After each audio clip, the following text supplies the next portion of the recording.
Part 50. Setelah dikonfirmasi kalau Flora Lawrence ingin bergabung dengan pasukan Dimitri, Chris pun menyampaikan perihal tersebut kepada tuannya Roman Dimitri, serta mempertanyakan apa yang akan tuannya lakukan, dan Roman pun berkata, meski Flora Lawrence adalah orang yang berguna, untuk menjadikannya anggota militer adalah perkara yang berbeda, dan karena hal tersebut, Roman berkata kepada Chris untuk menyampaikan pesannya kepada Flora Lawrence di minggu depan saat latihan.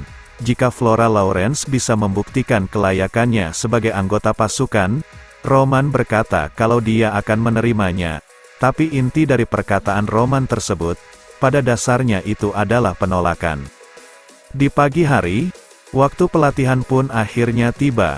Flora Lawrence yang mengikuti pelatihan tersebut, dia pun merasa kalau pelatihan itu sangatlah keras, karena dia harus berlari cepat selama 1 jam, dan saat dia meyakini kalau dia bisa melewati rintangan tersebut, dia yang tertinggal dari para ksatria Roman yang dipimpin oleh Chris di depannya, dia pun akhirnya sadar, kalau kemampuannya jauh berbeda dibandingkan dengan para ksatria yang dimiliki oleh Roman. Setelah beberapa waktu berlalu, terlihat Chris sedang memberikan wejangan kepada para ksatria yang lain dengan dia yang berkata, kalau mereka jangan beranggapan bisa selalu bertarung dengan persiapan. Karena itu, Chris berkata kalau mereka harus berjuang sampai batas setiap hari, dan melakukan latihan fisik yang sangat dibutuhkan oleh mereka, karena tidak peduli mereka ditempatkan dalam posisi apapun. Mereka harus mempunyai pondasi agar bisa melewati berbagai medan sampai akhir.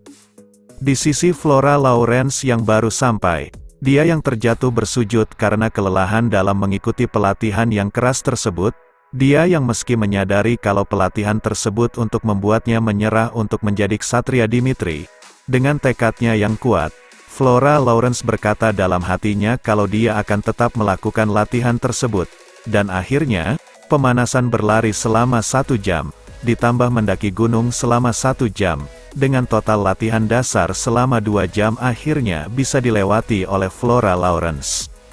Latihan pun berlanjut ke tahap pertempuran latih tanding. Pada saat latihan tersebut, para ksatria Dimitri yang sedang berlatih tanding, mereka pun diberikan wejangan oleh Chris dengan dia yang berkata, kalau yang terpenting dalam medan perang adalah bagaimana mereka bertarung seefisien mungkin ketika sudah mencapai batas, karena perang yang sebenarnya baru dimulai ketika tubuh mereka terasa akan hancur, dan di sisi Flora Lawrence, dia yang terlihat berbaring di bawah pohon karena kelelahan, dia yang melihat latih tanding tersebut berkata dalam hatinya, dengan mengatakan, apa ini latihan biasa? Kalau menjalankan pelatihan yang begitu keras, biasanya prajurit akan merasa kurang nyaman dan memberontak, tapi prajurit Dimitri tidak terlihat seperti itu.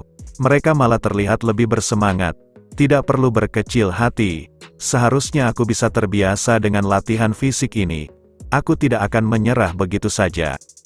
Setelah beberapa hari kemudian, Chris yang datang ke lapangan latihan Roman, dia pun melaporkan kemajuan dari pelatihan yang diikuti oleh Flora Lawrence, dengan dia yang berkata, dia memang mengalami kesulitan karena kurangnya kekuatan fisik, tapi dia berdedikasi menyelesaikan latihan sebagaimanapun. Kemampuan memanahnya cukup akurat, tapi dia sangat lemah dalam pertarungan jarak dekat, jadi kurasa dia harus dikembangkan dalam hal ini. Dan ketika latihan taktik pada hari ketiga, kelompok Flora menang 9 kali dari 10 pertandingan. Dia berhasil mengembalikan situasi yang kurang menguntungkan beberapa kali. Kemudian, Roman yang mengambil berkas dari Chris, dia pun bertanya, apa menurut Chris, Flora Lawrence adalah orang yang dibutuhkan Dimitri? Dan Chris pun berkata, kalau Flora Lawrence adalah orang yang dibutuhkan oleh Dimitri, sehingga, Roman yang mendengar itu pun merasa senang, karena ekspektasi terhadap Flora Lawrence tidak mengecewakan. Setelah mengakhiri pemberontakan, mendirikan wilayah berdaulat, tak terasa sudah 15 hari berlalu sejak pencapaian tersebut. Di sebuah tempat di gang Kastil Dimitri, terlihat seseorang yang sedang bergegas-gegas untuk menyiapkan bahan-bahan. Dia pun tak sengaja menabrak seseorang yang misterius. Dan ternyata, dia adalah utusan dari Kekaisaran Kronos untuk membunuh Roman, yang diketahui, Dia adalah kapten dari Kekaisaran Kronos dari Guild Ecosse sebagai Guild Master dari guild tersebut yang bernama Sierra, dan setelah pria yang menabraknya meminta maaf yang diketahui dia bernama Thomas sebagai pemilik restoran, Sierra pun dengan cepat meninggalkannya dan pergi ke sebuah gang kecil. Kemudian dia berkata kepada pasukannya, kalau rencana yang akan mereka jalankan akan dilakukan di malam hari di hari tersebut, serta mewanti-wanti kepada pasukannya, kalau mereka jangan membuat keributan sampai waktunya tiba, serta memerintahkan mereka untuk mengumpulkan informasi tentang keamanan Dimitri, dan mereka pun berkata, siap.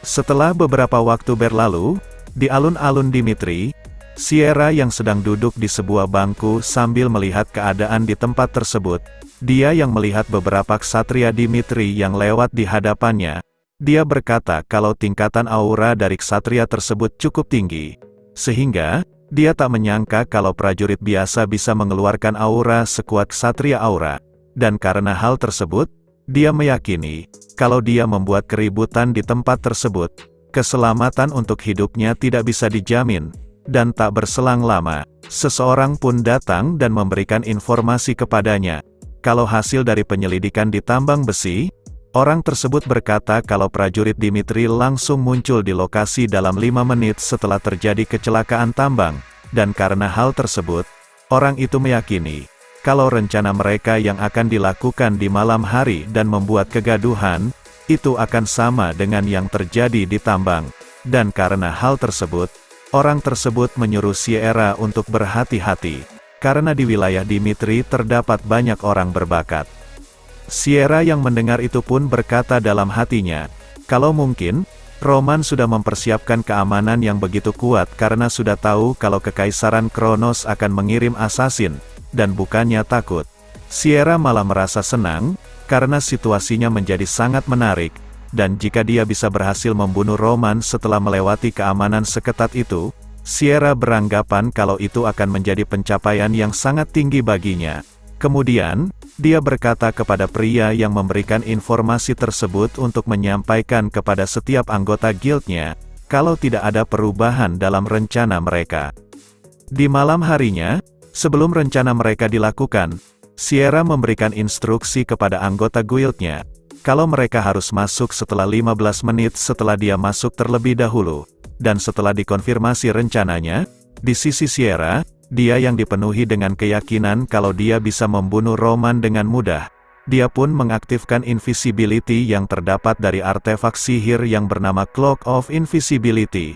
Dan setelah mengaktifkannya, dia pun dengan cepat bergerak di keheningan malam dan mencoba menyerang dua ksatria yang sedang berjaga di kastil Dimitri. Namun ketika serangannya dilancarkan, prajurit itu bisa mendeteksi keberadaannya dan menangkis serangannya dengan pedangnya. Kemudian, prajurit itu menggunakan artefak sihir untuk memberikan informasi ke setiap ksatria kalau ada penyusup yang datang, sehingga membuat Sierra pun mulai merasa panik. Karena meski sudah menggunakan invisibility, dia bisa diketahui dengan mudah oleh ksatria Dimitri. Next, kita lanjut di part selanjutnya. Terima kasih.